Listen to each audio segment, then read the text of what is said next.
Hello दोस्तों, स्वागत है मेरे यूट्यूब चैनल पर। आप देख रहे हैं मेरा YouTube channel target with Neeraj. ठीक है, तो कैसे हैं आप? 95 प्लस आप पार करेंगे, कमेंट बॉक्स में कमेंट करिए।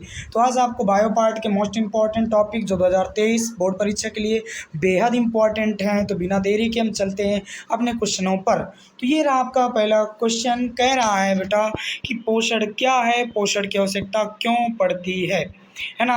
तो इस क्वेश्चन के बारे में अभी देख रहे हैं कि पोषण है क्या। ठीक है, देखते हैं पोषण क्या होता है, कि पोषण की आवश्यकता क्यों पड़ती है। शरीर को जीवित दशा में बनाए रखने के लिए, क्या शरीर को जीवित दशा में बनाए रखने के लिए कोशिका में निरंतर उपापचय होता रहता है। उपापचय के लिए भोजन या कच्चा माल, है ना, जीवधारी वातावरण से लेते रहते हैं। इसी को क्या कहते हैं भाइयों? पोषण कहते हैं। यही आपका फर्स्ट क्वेश्चन रहेगा। नेक्स्ट क्वेश्चन में चलेंगे। आपका बिल्कुल देरी के जल्दी जल्दी आपके क्वेश्चन करवा रहे हैं, है ना। लार क्या है? तो लार क्या है? अब लार के बाद जानते हैं कि जो भोजन करते समय मुख में एक चिकना तरल पदार्थ निकलता है। यह जो चिकना तरल पदार्थ है, यही इसको क्या कहते हैं? लार क्या है? बिल्कुल सिंपल सी परिभाषा। आप बिना अपने से बना करके बता सकते हैं कि भोजन करते समय मुख में एक चिकना तरल पदार्थ निकलता है, ये चिकना पदार्थ ही लार कहलाता है। अब इस लार में पाचन रस पाए जाते हैं, ये भोजन को पचाने में सहायता करते हैं। इसमें एक आपका एंजाइम पाया जाता है जो इम्पोर्टेंट होता है। ठीक है, कौन सा एंजाइम है ना? इसका एंजाइम एक होता है लार का। कौन सा एंजाइम होता है? ये आपको टाइलिन नामक एंजाइम। कौन सा? टायलिन नामक एंजाइम। ये आपका ऑब्जेक्टिव में पूछा जाता है। तो बेटा इसको ध्यान देना 100% है कि ये 2023 के यूपी बोर्ड जो आपके 20 आएंगे लघुत्तरीय वो बहुविकल्पीय प्रश्न, उसमें पूछा जाएगा। ठीक है, तो अगला क्वेश्चन चलते हैं। प्रकाश संश्लेषण के लिए आवश्यक सामग्री क्या है? बिल्कुल सिंपल है, आप जानते भी हैं।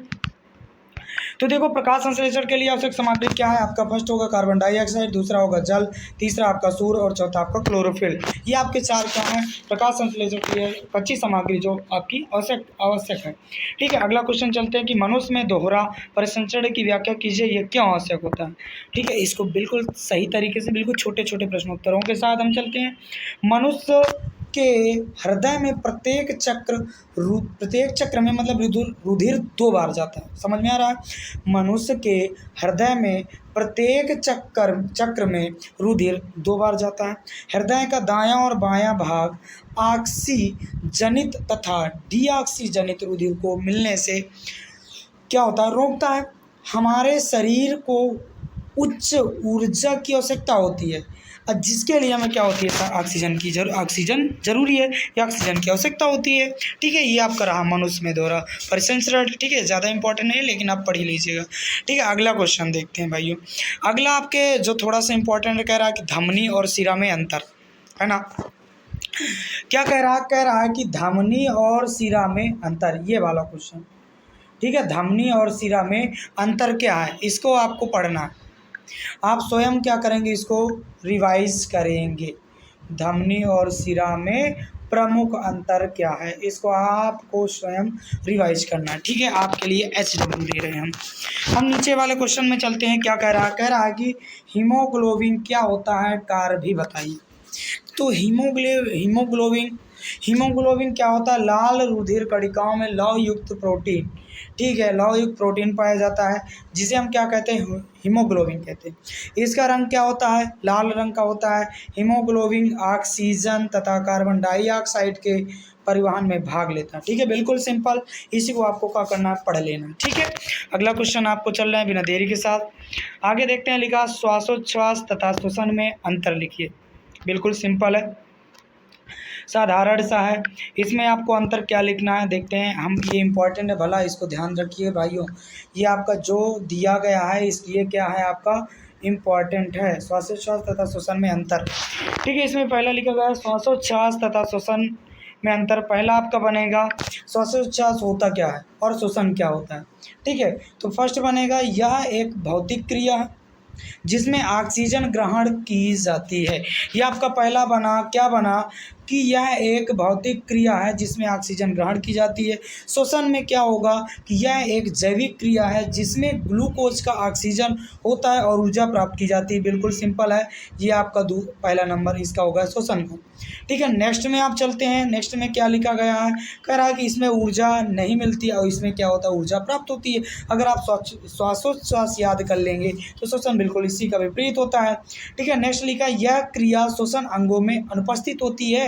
यह क्रिया क्या होती है, श्वसन अंगों में उपस्थित होती है। ठीक है, अगला एक और अंतरम लिख देते हैं, फिर इसके बाद आपका अगला क्वेश्चन आएगा। ठीक है, अगला आपका क्या कह रहा है कि यह क्रिया कोशिकाओं के बाहर होती है। ठीक है, और यह जो श्वसन होता है वो कोशिकाओं के क्या होता है, अंदर होती है। ठीक है, इसको आप ये दोनों अंतर बेहद इंपॉर्टेंट है, इसको पढ़ लीजिएगा। ठीक है, फिर अगला क्वेश्चन देखते हैं हम।